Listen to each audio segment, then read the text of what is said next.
another ad that's designed to make us feel good. Dad, why did they build the Great Wall of China? That was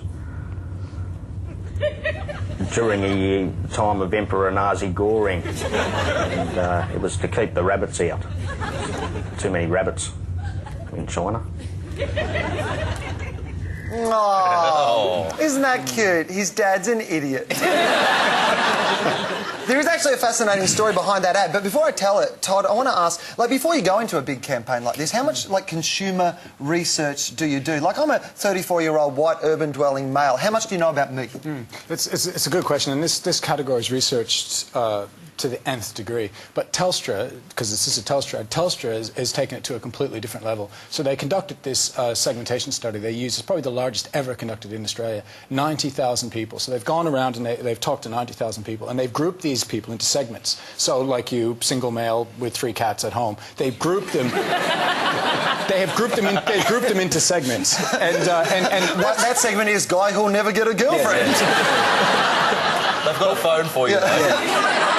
But the interesting part about it is that they can also refine that. So if you phone Telstra, and not in your case, but if you phone Telstra and you say, you know what, you're talking to Telstra, you say, oh, kids, be quiet, I'm on the phone, they then go, kids. So they move you into another segment. They go, okay, this is a mum with kids. And then they know your information in terms of what you download. So they're able to basically whittle it down, which is an amazing piece of segmentation, to get to Will sits at home, 3 cats, drinks beer, watches the AFL, and they can deliver an ad specifically to you on your phone.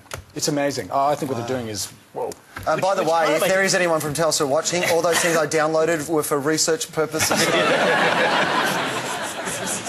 wasn't me. No, I mean, that makes it sound quite evil, though. But I think what that allows them to do is actually make sure they're not wasting your time with messages that are inappropriate for you to watch on television or have sent to your mobile. So at least when they're marketing to you, they've got a fair idea of what you might be interested in before they bombard you with messages. And now with 3G technology, they are able to triangulate and know exactly where you are. So you use the two. This is the freedom again.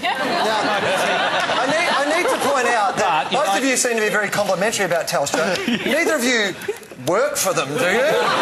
What are you suggesting? Well, yes. I love you, Telstra.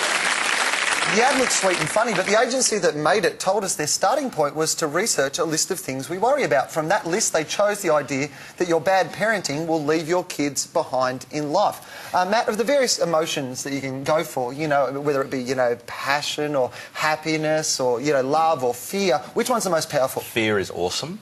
To me, what it is about is understanding not what the emotion is, but what the human truth is. And I think what they've found there is that the truth behind that is that every parent wants their kid to be successful at school. The reason I love it is because it manages to deliver guilt in a way that keeps a smile on your face. Yes. And when the smile comes off your face, you're just left with the guilt, which is why a lot of people have taken this up. Because it's right, if your kids fall behind, it's a problem, and they guilt you into it. It's a very lovely piece of work, I think. See if you can spot the button being pressed in this one. Relax, okay? We're almost there. I really want that house, but not at any price. Don't forget the limit. Forget the limit, all right? You want the house at any price? Forget the limit. No, not at any price. Don't forget the limit. No problem, man. I'm gonna get you this house. Great. Dustin, this wouldn't happen in Australia. I'm moving there. I don't even know what that ad's about, because every time I watch it, all I think is, why is Dustin Hoffman doing an ad for Telstra? The strategy is Telstra has got good mobile coverage. Yeah, there are very few pockets now where it's not as, you know, not great.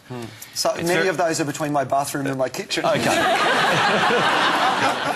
When you're number one in the market and you want to tell people something that's good, it's actually quite hard to do. It's actually quite hard to say we're good. So one of the strategies, it's a time-honoured advertising strategy, is to get someone from somewhere else to say how good you are. From a strategy point of view, to say it's got very little in it would be an understatement. I think the negative. I don't work on All right, well, that ad and 2 similar ones featuring Bob Geldof and John McEnroe were yanked off air by the ACCC after complaints about the coverage you need line. We asked the ACCC exactly who complained. They wouldn't say, but added that it was, quote, the usual suspect. We asked Optus about that. And they declined to confirm or deny. Okay. Now, Dee, is it a regular thing where, like, competitors will look at another brand and try to get their ads pulled off air? In this case of these telcos, absolutely. They've both been doing it to each other for the past decade. There's a couple of lawyers getting very, very rich from these companies. It is a common strategy for, like, especially in a market where there are a limited number of competitors. It's like, if I'm going to do anything I can to stop you from making that claim, and I will explore everything you say on television very, very carefully to make sure it's 100% true. That's right. Otherwise, you're coming off television. Which is fair enough.